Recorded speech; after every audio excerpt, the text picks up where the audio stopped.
Assalamualaikum warahmatullahi wabarakatuh. Salam sejahtera bagi kita semua. Selamat berjumpa kembali di channel Setiadi 1906, saluran pembahasan dan diskusi perpajakan internasional. Pada kali ini, pada sesi pertemuan ini, kita akan membahas tentang flow through entity. Sebelumnya, mohon berkenan untuk subscribe, like, dan komen. Bapak Ibu sekalian, secara harfiah, flow through entity itu artinya adalah unit usaha yang mengalir, ya. Dalam arti unit usaha ini atas laba dan biaya-biaya yang dibebankannya akan dialirkan atau dialihkan ke pemiliknya. Contohnya mungkin di Indonesia itu ada yang namanya CV dan firma. CV dan firma ini nanti pembayaran pajaknya atau perhitungan laba ruginya, pembebanan biayanya akan dialihkan ke pemiliknya, dan bahkan NPWP-nya pun diatasnamakan pemiliknya. Nah, itulah contoh kemungkinannya yang mirip pengertian flow through entity ini. Namun kita akan membahas saat ini flow through entity sesuai dengan atau berdasarkan Peraturan Menteri Keuangan Nomor 136 2024 tentang kesepakatan internasional atas pengenaan pajak minim global. Mari kita lanjutkan pembahasan kita kali ini.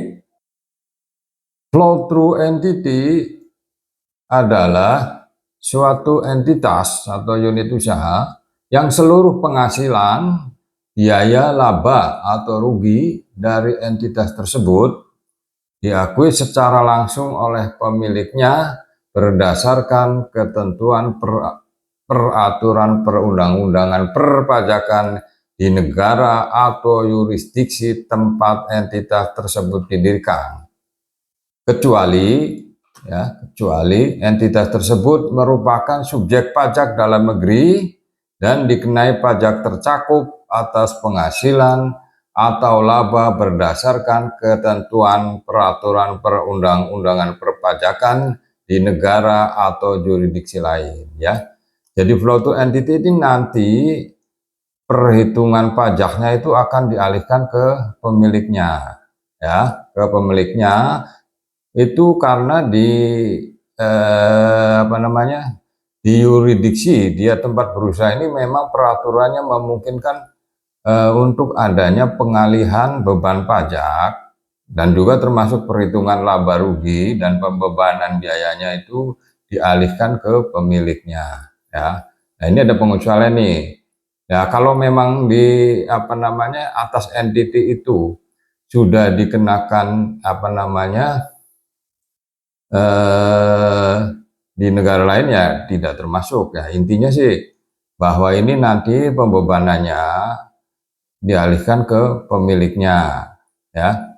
Flow through entity ada dua macam nih, ada tax transparent entity, entitas yang transparan secara fiskal, ya. Ini artinya entity atau unit usaha yang secara fiskal transparan. Apa yang dimaksudnya? Yang dimaksud dalam hal seluruh penghasilan, biaya, laba atau rugi dari flow through entity diakui secara langsung oleh pemiliknya berdasarkan ketentuan perpajakan di negara atau jurisdiksi pemiliknya berada, ya.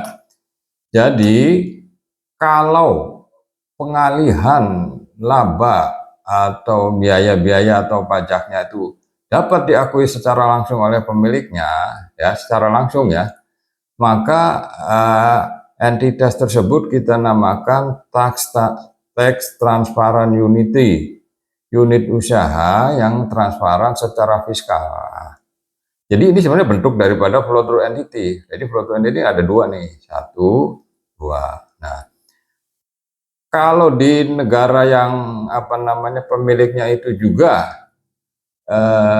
mengatur hal yang sama, ini kan flow through entity ini di aturan di negara dia berada mengatur bahwa terjadi pengalihan beban pajak ke pemiliknya. Nah, di negara pemiliknya pun mengatur hal yang sama, ya. Maka flow through entity ini dinamakan tax transparent entity, unit usaha yang transparan secara fiskal. Kemudian bentuk yang kedua, reverse hybrid entity, ya, namanya reverse hybrid entity, ya. Dalam hal seluruh penghasilan, biaya laba atau rugi dari flow through entity tidak diakui secara langsung oleh pemiliknya sampai laba dari flow through entity tersebut didistribusikan ke pemiliknya berdasarkan ketentuan perpajakan di negara atau yurisdiksi pemiliknya berada. Nah, jadi kalau di sini ketentuan dari yurisdiksi flow through entity dan ketentuan dari pemiliknya itu adalah sama, artinya sama-sama boleh mengakui penghasilan, biaya atau rugi flow through entity kepada pemiliknya. Kalau di sini bedanya itu tidak diakui secara langsung. Ya, kalau ini diakui secara langsung nih. Kalau ini tidak diakui secara langsung oleh pemiliknya, ya, sampai ada pembagian tentunya ya, baru diakui. Itu bedanya ya. Kalau ini dialihkan secara langsung, kalau ini tidak langsung. Karena di negara pemiliknya aturannya memang demikian. Nah, kalau ini kan sama nih, ya. Aturan flow through entity-nya sama aturan entitas yang merupakan pemilik daripada flow through entity, ya. Jadi flow through entity ada dua nih ya, tax transparent entity dan reverse hybrid entity. Flow through entity sebagaimana dimaksud termasuk entitas konstituen yang bukan merupakan subjek pajak dalam negeri dan tidak dikenakan pajak tercakup atau IDMTT berdasarkan tempat manajemennya, tempat pendiriannya, atau kriteria lainnya dalam menentukan status subjek pajak, ya. Jadi yang tergolong flow through entity ini termasuk ini gitu loh, cakupannya termasuk walaupun bukan subjek pajak dalam negeri, ya, tapi bisa menjadi flow through entity tentunya dengan ketentuan yang sudah dicantumkan di Kementerian Keuangan ini, ya. Penghasilan, biaya, laba atau rugi suatu flow through entity diakui oleh pemilik langsung flow through entity tersebut sebesar proporsi kepemilikan pada flow through entity tersebut, ya. Jadi pengalihan beban atau penghasilan atau pajaknya itu distribusinya berdasarkan proporsi kepemilikan. Karena mungkin saja flow through entity ini kan dimiliki oleh berbagai pihak, misalnya perusahaan gabungan kan. Nah, itu maksudnya di sini. Nah, kita ambil contoh untuk memperjelas pembahasan. Kita ambil contoh misalnya sesuai dengan bagan yang ditampilkan di sini ya. Jadi coba kita perhatikan gambar ini ya. Jadi dalam kasus ini kita mengamati dua jurisdiksi atau dua negara, yaitu jurisdiksi X dan jurisdiksi Y, ya. Jurisdiksi X menetapkan ketentuan mengenai pengenaan pajak minimal low, ya. Dia katakanlah menerapkan ketentuan PMK ini. Demikian juga jurisdiksi C, ya. Jadi di sini dijelaskan MES 1 Co itu ini nih ya, MES 1 Corporation ini merupakan flow through entity, ya, flow through entity yang melakukan kegiatan di yurisdiksi Y. Jadi ini flow through entity nih, flow through entity, ya, flow through entity seperti yang didefinisikan dalam penjelasan sebelumnya. Gracious Corporation, nah Gracious Corporation tuh ini nih, ya, MES 1 Corporation, MES 1 Corporation, MES 2 Corporation, dan bentuk usaha tetap. Nah, bentuk usaha tetap sini nih ya, merupakan entitas konstituen dari grup AB, ya. Ini satu grup nih ya. Ini satu grup kecuali pihak ketiga ya, yang di luar grup yang memiliki saham 5%, ya. Jadi di sini Gracious Corporation mendirikan perusahaan MES 2 Corporation pada jurisdiksi Y dengan kepemilikan sepenuhnya 100%, ya, katakanlah memiliki saham 100%, ya. Kemudian juga Gracious Corporation ini memiliki atau mendirikan MES 1 Co, ya, MES 1 Corporation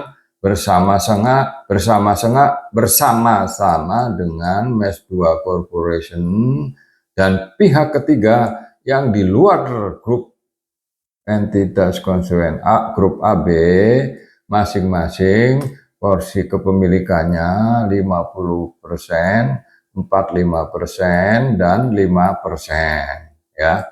Ini nanti dinamakan rasio inklusi, ya, rasio kepemilikan yang akan menentukan besaran beban penghasilan dan pajak yang akan dialihkan ke pemilik daripada MES 1 Corporation.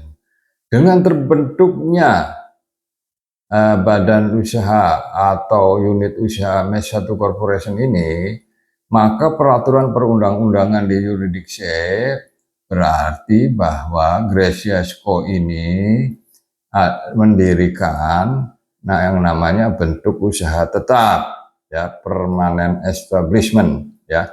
Apa itu bentuk usaha tetap? Nanti kita akan bahas di sesi khusus mengenai pembahasan bentuk usaha tetap, ya. Katakanlah misalkan data-data MES 1 Co pada tahun 1 adalah sebagai berikut. Yang menjadi pusat perhatian kita ini adalah MES 1 Co karena dia merupakan flow through entity. Laba globalnya 1000, ya. MES 1 Co ini laba global 1000. Biaya gaji 200, ya. Harta berwujud 400, ya.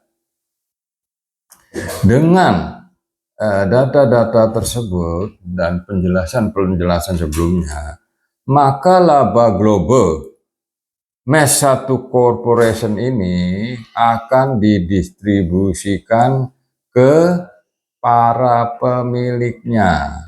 Para pemiliknya adalah MES 2 Co, Gracious Corporation, dan pihak ketiga yang bukan dalam satu grup.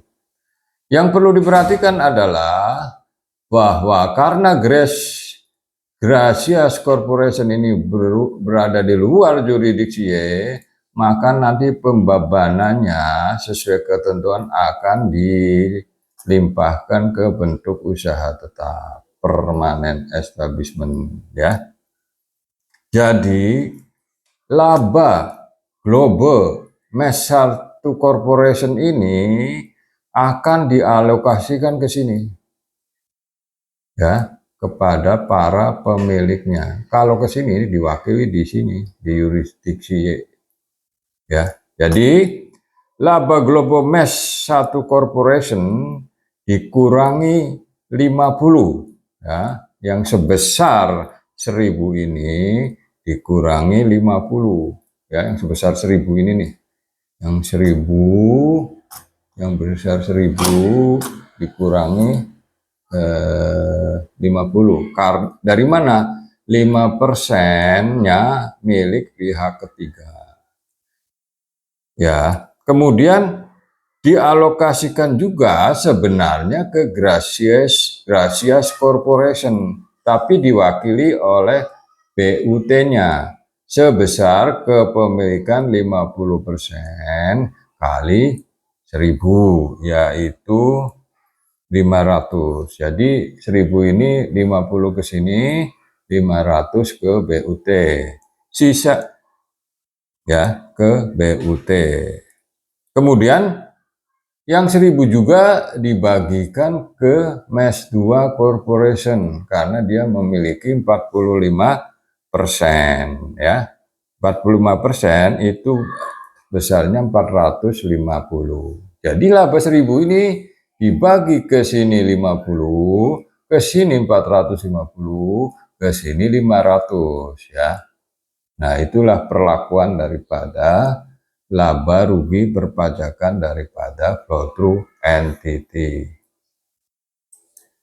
Ya. Demikian juga kan flow through entity ini nih apa namanya? Di samping ada data laba global, ada juga laba biaya gaji ya sebesar 200 dan harta berwujud 400 ya. Ini juga dialokasikan ini. Dialokasikan ke sama, ke sini 45%, ke BUT yang mewakili Gracias Corporation juga 50%, ke pihak ketiga juga 5%. Jadi kalau pada penjelasan sebelumnya yang dibagi laba global ya, sama pembagian laba global juga ke sini 45%, ke BUT 50%, ke ini 5%. Jadi yang dijelaskan sebelumnya itu adalah pembagian laba global ya, sesuai data yang di sini. Alokasinya juga sama. Sama baik biaya maupun apa namanya harta berwujud alokasinya sama ya. Jadi itu. Nah, khusus mengenai permasalahan pembagian biaya gaji dan harta berwujud yang dialokasikan atau dibebankan ke sini dan ke sini ke apa namanya ke BUT ini adalah sebagaimana kita pada penjelasan sebelumnya itu merupakan unsur daripada CBIE.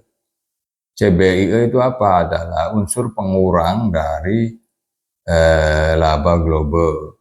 Ya, bisa jadi pengurang tuh, maksudnya pengurang dari dasar pengenaan pajak.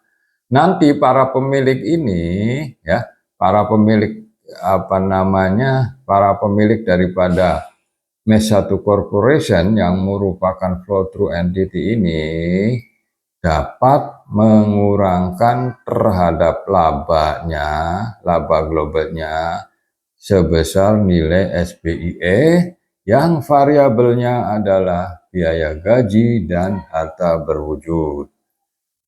Kecuali pengalokasian CBE itu tidak berlaku untuk pihak ketiga ya. Jadi untuk pihak ketiga tidak berlaku karena kan dia di luar grup perusahaan multinasional grup AB ya. Ya. Jadi itu bedanya ya. Di sini dijelaskan juga nih. Biaya gaji 10 euro yang dibebankan kepada pihak ketiga ini tidak termasuk dalam perhitungan CBIE dari entitas konstituen ya. Jadi yang biaya gaji apa yang tidak dibebankan sebenarnya ya, dia kan tidak apa namanya tidak memperhitungkan laba global, dia kan pengenaan pajaknya tersendiri. Tapi yang jelas CBIE itu hanya untuk proporsi yang mempunyai kepemilikan di sini ya. Jadi yang berlaku boleh menghitung CBIE hanya perusahaan MES 2 Corporation atau Gracias Co yang diwakili oleh BUT ya. Itu ya maksud dari penjelasan ini. Nah, ada lagi contoh entitas konstituen yang bukan penduduk untuk kepentingan perpajakan dan tidak dikenakan pajak tercakup atau pajak minimum tambahan domestik yang memenuhi syarat berdasarkan tempat manajemennya, tempat pendiriannya, atau kriteria serupa yang akan dianggap sebagai flow-through entity dan tax transparent entity. Ya, nih biar memperjelas kita contohnya. Jadi ada suatu perusahaan C corporation yang beroperasi di jurisdiksi C. Nah, jurisdiksi C ini tidak mengenakan PPh badan. Ya. Kemudian SIKO ini tidak mempunyai tempat usaha. Penghasilan tidak dapat diatribusikan pada BUT. Jadi ini di sini tidak tempat perusahaannya tidak ada. Dalam arti dia mungkin mengkoordinasikan kepemilikan saja untuk perusahaan-perusahaan yang beroperasi di yurisdiksi selain C, ya, misalnya yurisdiksi A dan yurisdiksi B, ya.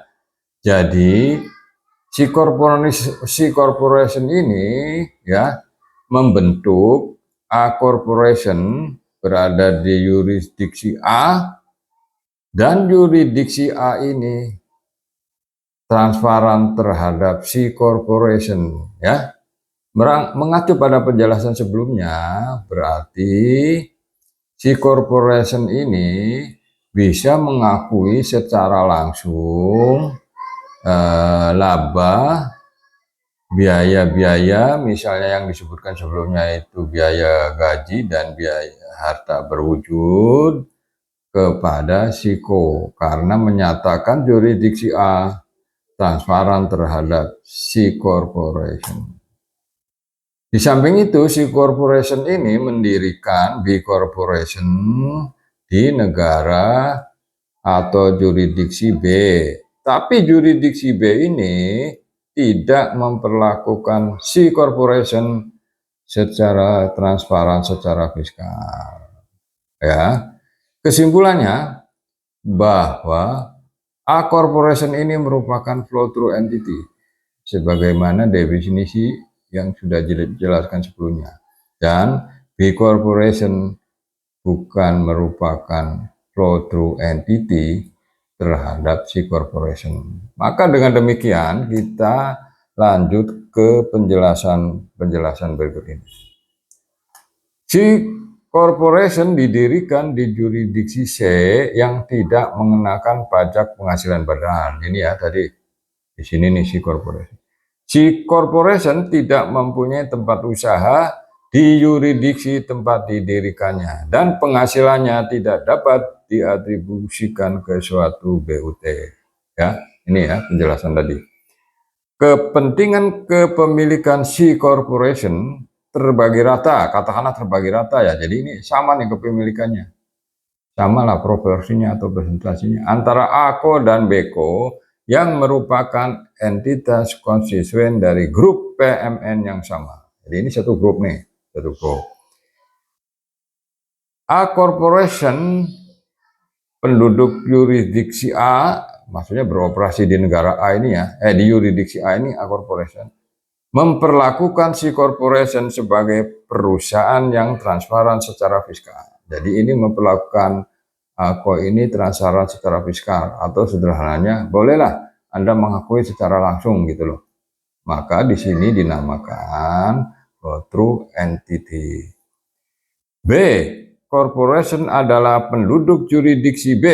Jurisdiksi B ini ya, jurisdiksi B yang tidak memperlakukan C corporation sebagai negara yang transparan secara fiskal. Jadi dia tidak membolehkan pengakuan pembebanan laba biaya kepada C corporation secara langsung. Maka ini bukan flow-through entity ya, sesuai definisi yang sudah dijelaskan sebelumnya ya. Maka 50% dari penghasilan C corporation yang dianggap berasal dari tax transparent. Sisa penghasilan SEKO sebesar 50% dianggap berasal dari penghasilan yang bukan merupakan flow-through entity. Jadi atas penghasilan ini ya, katakanlah penghasilan AB semuanya ini itu berarti berdasarkan penjelasan-penjelasan sebelumnya itu 50% penghasilannya berasal dari flow through entity, 50% berasal dari bukan flow through entity, ya.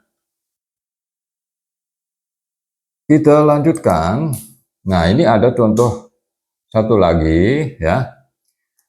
Contoh penghasilan yang dialokasikan ke BUT pertama kali dalam hal kegiatan usaha flow through entity sebagian atau seluruhnya dilaksanakan melalui suatu BUT. Nah, ini kita dalam penjelasan-penjelasan ini melibatkan BUT ya, karena ini biasanya yang otomatis akan menjadi pertimbangan dalam hal terbentuknya perusahaan multinasional khususnya yang berbentuk flow through entity. Laba atau rugi bersih akuntansi keuangan flow through entity diatribusikan pada BUT. Ya, jadi saya jelaskan dulu nih ya. Di yurisdiksi A corporation ini bermitra dengan BLP.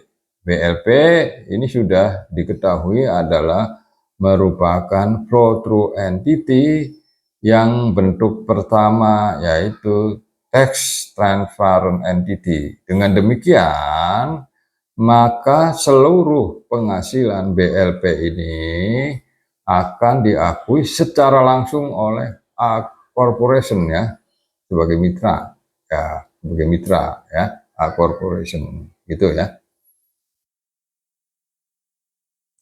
Berdasar A corporation adalah perusahaan yang berada di jurisdiksi A dan merupakan mitra BLP yang merupakan tax transparent entity ya, yang didirikan sesuai hukum jurisdiksi B ya, jurisdiksi B.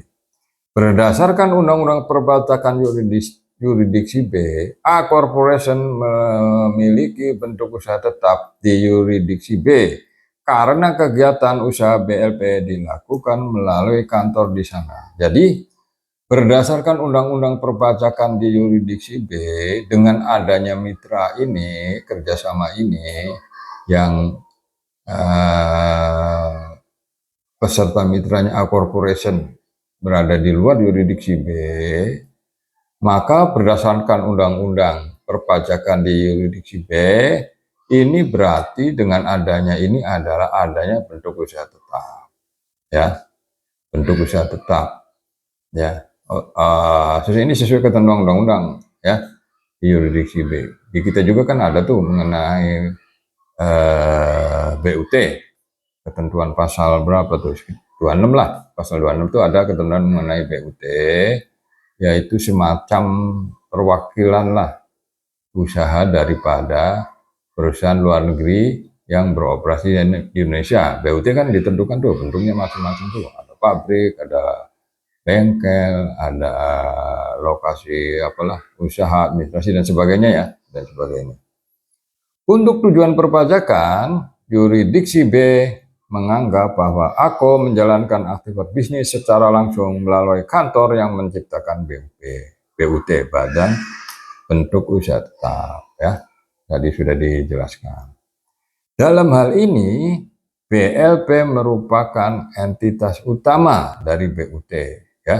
Dengan adanya ketentuan kerjasama dan pelaksanaan undang-undang di yurisdiksi B, maka BLP ini dianggap sebagai induk daripada BUT. Ya, artinya BLP memiliki BUT. Sehingga laba atau rugi bersih akuntansi keuangan BLP dikurangi laba atau rugi akuntansi keuangan dan diatribusikan pada BUT. Sehingga dengan demikian nanti laba atau rugi ini akan diakui secara langsung atau dialirkan kepada BUT, ya, akan dialirkan kepada BUT yang statusnya sebagai atau mewakili A corporation sebenarnya ini ya, jadi dialihkan kepada BUT, ya. Nah, seperti contoh sebelumnya kan mirip itu, ya. Jadi itulah Bapak Ibu sekalian, diskusi kita mengenai pengertian flow through entity yang ada dua macam, yaitu tax transparent entity yang bentuk yang pertama dan yang kedua yang tidak tax transparent entity. Ya, demikian mudah-mudahan bisa memberikan penjelasan dan bermanfaat bagi kita semua. Wassalamualaikum warahmatullahi wabarakatuh.